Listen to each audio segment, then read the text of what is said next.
After the Utah Jazz decided to pivot from Donovan Mitchell and Rudy Gobert at the end of the 2021-22 season, this Utah team has been at the bottom of the Western Conference and one of the worst teams in the NBA the last 3 seasons. And despite that, they have loaded up on a litany of draft capital. They have a ton of young ascending players, and they have great leadership in this organization from top to bottom. And that's why I am so excited to talk about this Utah team, which I believe has such a bright future, and why they are one of my young, fun teams to watch in the NBA. Now, if you take a look at the 2024-25 season for this Utah team, they posted a record of 17-65. They were at the bottom of the Western Conference with the worst record in the NBA. And if you could use one word to describe this team last year, it's not pitiful, it's not bad, it was tank. And we all know that the tank did not work out. 2020 hindsight.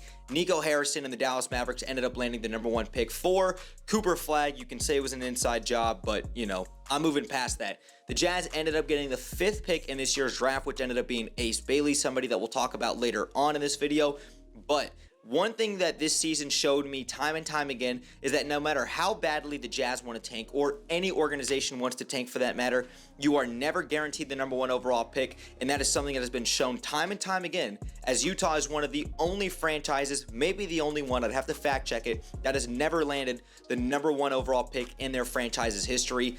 The NBA has something against Utah. But in this video, I want to talk about their offseason moves, the way that I think that this depth chart is coming together, and why I believe in this team so much and for the long-term future. So let's go ahead and talk about this Jazz team. Now, I think the first and biggest move that the Jazz made all offseason was giving head coach Will Hardy a contract extension through the 2031 season. Hardy is now going to be entering his 4th season as the head coach of the Utah Jazz, and he has had a precipitous drop-off in his coaching record as he's gone from 37 wins to 31 wins to now 17 last season, and he has posted a record of 85 and 161. And while a majority of NBA fans want to have a ton of criticism for Will Hardy and the Jazz organization for this contract extension, anybody, and I mean anybody, who watches the game of basketball or has watched any Jazz games knows that Will Hardy is a damn good coach. He earned this contract extension, and he's one of the best young, bright coaches in the game of basketball. If anything,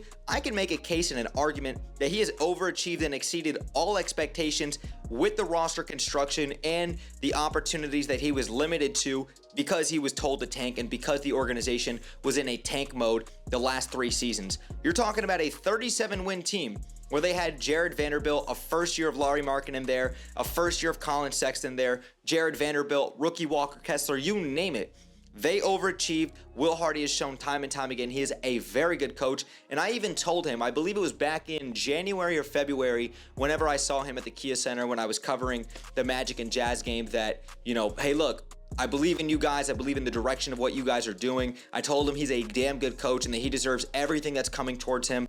Of course, I'm paraphrasing here because it's been a while, but nonetheless, I believe in Will Hardy. I believe in this organization, and he deserved every single penny of that contract extension. Just want to take a moment to say, if you are enjoying today's video and appreciating this type of work and coverage from me, the best and easiest way to support me is by liking, commenting, and subscribing down below. It's free and it helps me out tremendously. My goal is to get this channel up to 1,000 subscribers by the end of August. And if you guys want more exclusive content from me outside of YouTube on my social medias, the links are in the description down below in the link tree. But thank you so much, and let's go ahead and get back to today's video. Now, another sneaky good move for the Jazz this offseason was not with their depth chart or their roster. It was into their front office when they hired President of Basketball Operations Austin Ainge, obviously the son of Danny Ainge, and I thought that this was an incredible hire. And when Austin Ainge was asked in his introductory press conference if the Jazz would do anything in terms of minutes manipulation, what the reporter had asked, he simply stated, "You won't see that this year."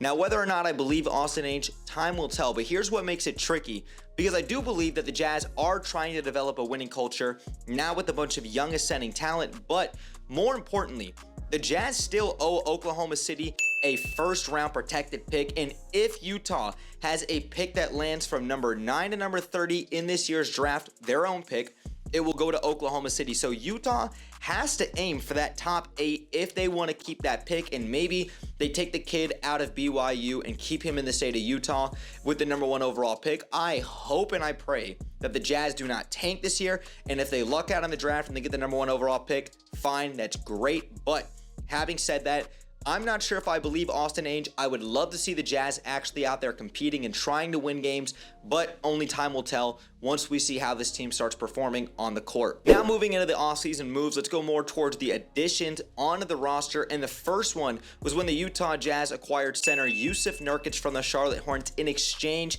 for Collin Sexton in a 2030 second round pick. I was absolutely baffled by this trade, and to be honest, I still am.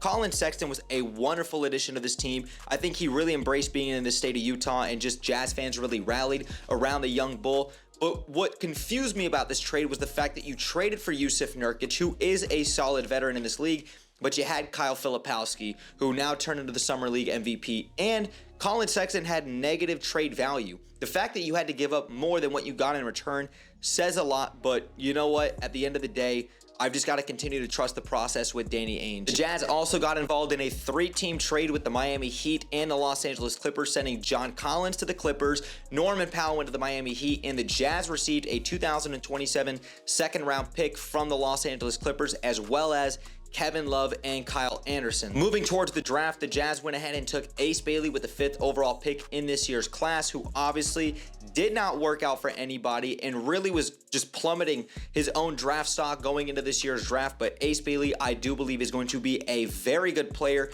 in this league for a long time. At 18 years old, he has the athletic talent. He's got the raw athleticism. He's shown time and time again that he can hit tough contested jumpers.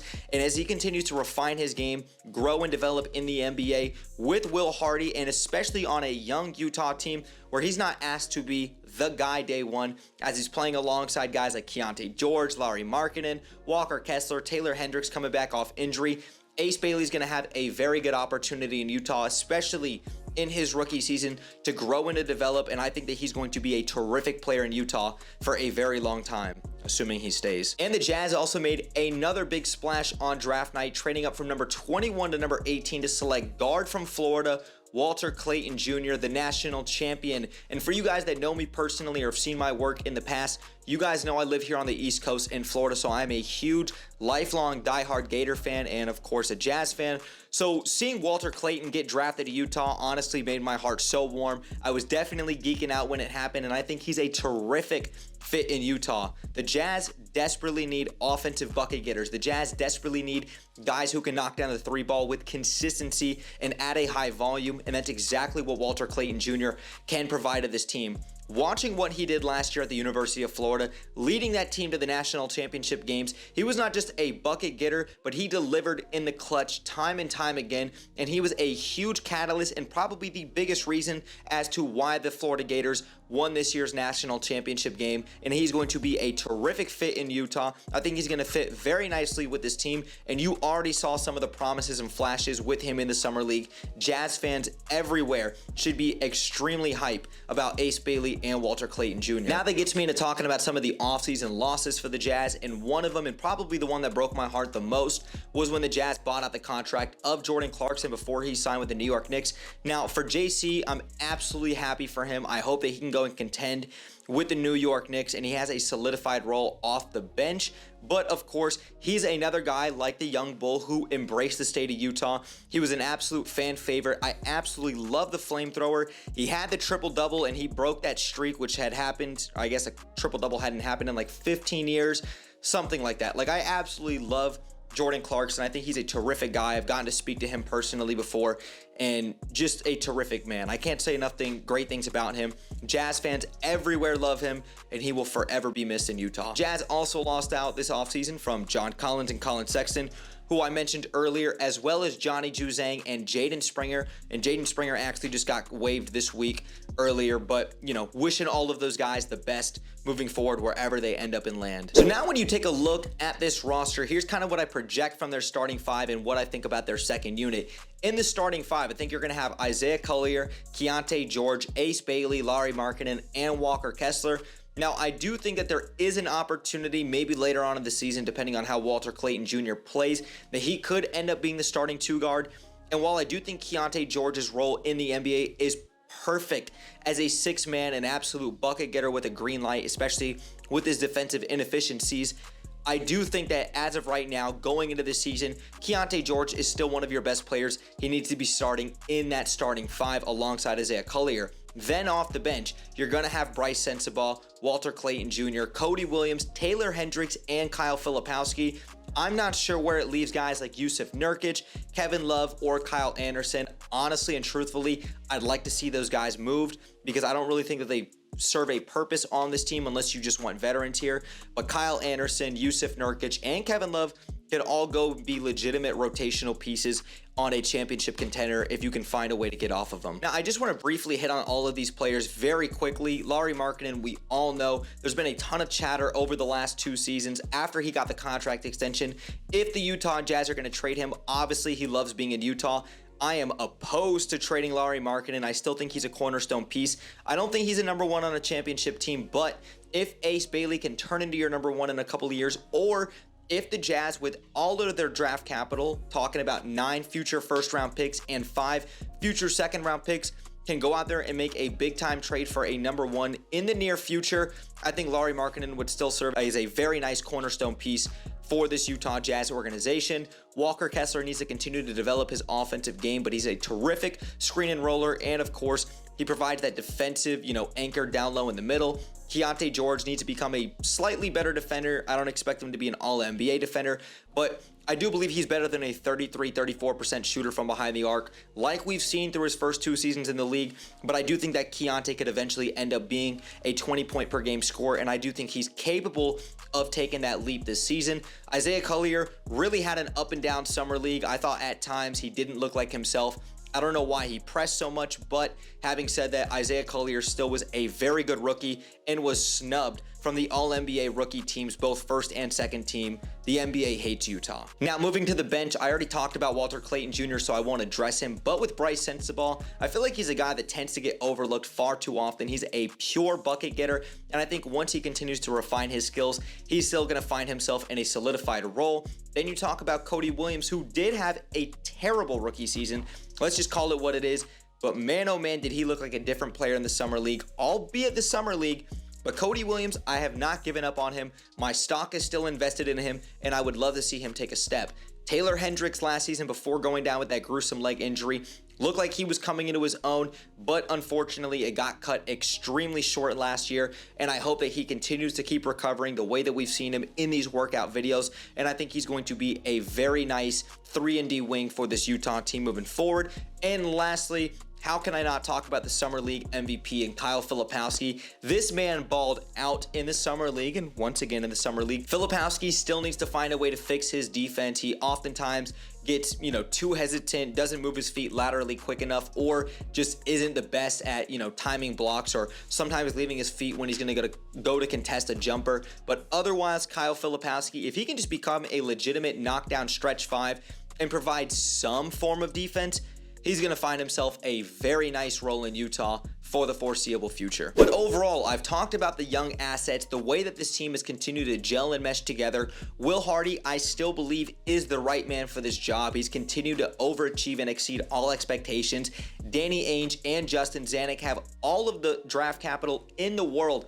If they want to go out there and make a big-time trade in the future, they have plenty of assets to, get off of some guys and acquire big-time talent.